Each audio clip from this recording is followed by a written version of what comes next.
Today we cancel a man by the name of Dr. Ty Winters. Now, what you should know about Dr. Winters is that he is a very woke doctor. And that's important context here. He calls himself a social justice warrior in his Twitter bio, and needless to say, he lists his pronouns, which are he, him, by the way. He also includes the hashtag fight with your privilege. Hashtag fight with your privilege. Now, I think what he means is probably fight against your privilege or fight your privilege, but the phrasing makes it sound like he's exhorting us to fight with it, meaning use it like a weapon. And when I say fight with your sword, like fight with your privilege, use it as a weapon. It sounds like what he's saying, which ironically is exactly what he does. Now, the rest of his page is littered with all kinds of woke graffiti. He's also affiliated with something called the Tour for Diversity. In summary, Dr. Winters is very concerned with racism and microaggressions and diversity and tolerance and all the things that you're required to care about these days. And wouldn't you know it, what a strange turn of events. Recently, Dr. Winters had an interaction with somebody who just so happened to reinforce all of these talking points. It's crazy how that happens. It's pretty common coincidence. The people who spend the most time talking about racism are usually the ones who happen to encounter the most absurdly racist people in real life. Only we never see those encounters. We just have to take their word for it. Strange how that happens. So the doctor tweeted this on Friday, along with a selfie where he appears wearing a full suit with a badge that says doctor. The tweet says, walking down the hallway when stopped by someone. Excuse me, you're housekeeping, right? I replied, no, but I can try to help you if you need something. The person looks down at my badge. Oh, you're a doctor? Sorry, you look like the custodial staff. My God, I mean, I shouldn't be laughing. It's terrible. That's terrible. The racism is out of control. Because that obviously is the not at all subtle point here. The other person was clearly racist, and that's why they assume that a black man must be a janitor. And the tweet quickly went viral with lots of leftists sharing it and expressing outrage. I mean, they were flabbergasted. They knew racism was bad in America, but it's even worse than they thought. How could white people be so racist that they'd think that a man in a full suit at a hospital is part of the custodial staff just because he's black? Well, let me clear up the mystery for you. Luckily, white people are not that racist because this never happened. The only thing that would make this less believable is if he'd claimed that the person poured bleach on his head and shouted, "This is a MAGA hospital." Nobody is going to, I'll tell you this, no one is going to think that a man in a full suit and tie at a hospital is a janitor. That's not the janitorial uniform. Have you ever seen a man in a suit push a mop? Like, have you ever witnessed that anywhere? I never have.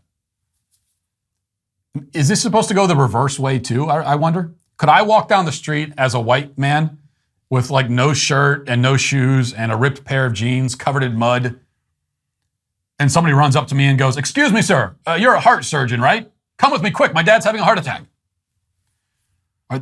Are these the kinds of assumptions that Dr. Winters thinks white people make?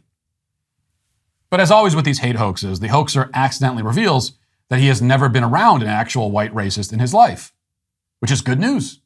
Because if he had, he'd know that even racist white people are aware that non-white people are doctors. You couldn't possibly spend any time in a hospital anywhere in the country without encountering that reality.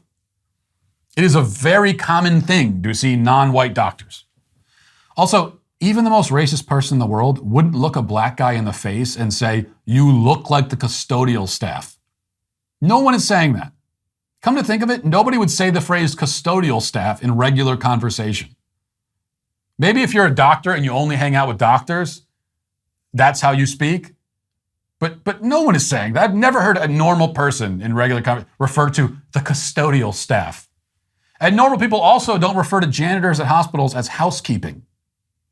These are all things that make sense in the privileged, elitist mind bubble that Dr. Smollett lives in.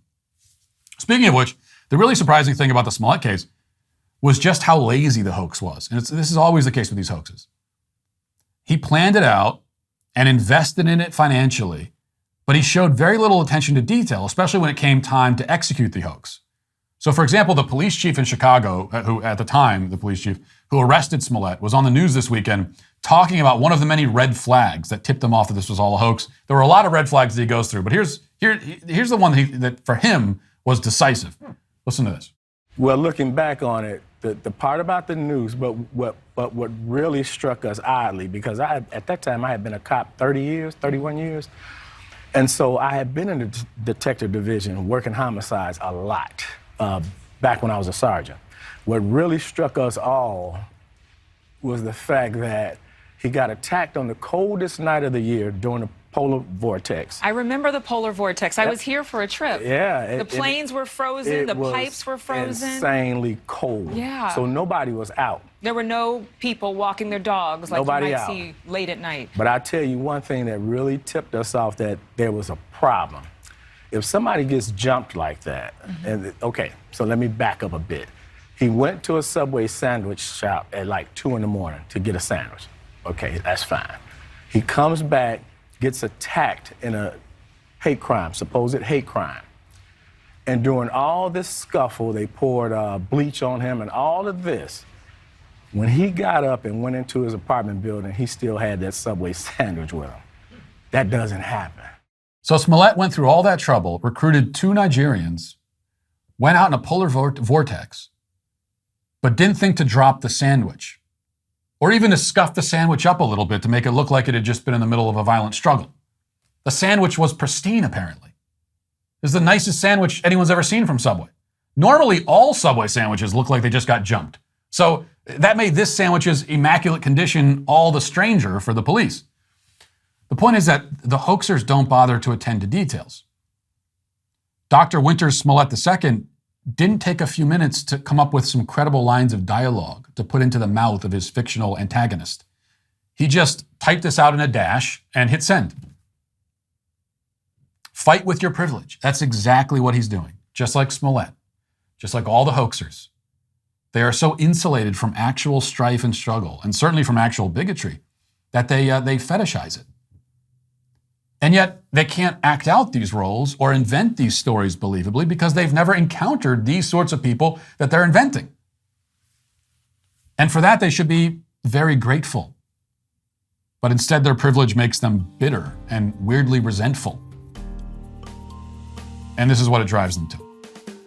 Which is why I must say that Dr. Ty Winters is just the latest hoaxer, certainly not the last, on this show to be canceled. Listen. Hit that subscribe button right now. Do it right now. I thank you for your compliance. It is somewhat appreciated.